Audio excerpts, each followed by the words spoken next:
আপনার জীবনের শ্রেষ্ঠতম রাত্রি, আপনার জীবনের সকল ভুল ভ্রান্তি মুছে ফেলার রাত্রি আপনারই দ্বার প্রান্তে।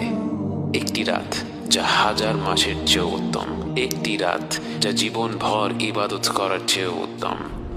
লাইলাতুল কদর এমন একটি রাত যা হাজার মাস অর্থাৎ ৮৩ বছরের চাইতেও উত্তম।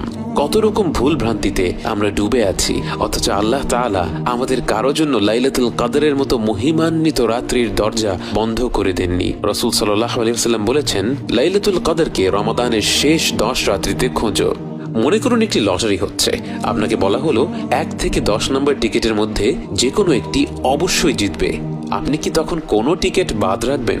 টিকিটের দাম যতই হোক না কেন, লটারি জেতার পুরস্কার তার থেকে লক্ষ গুণে বেশি। তাই এই বিরাট পুরস্কারের কথা চিন্তা করে আপনি 10টি টিকিটই কিন্তু কিনে ফেলবেন।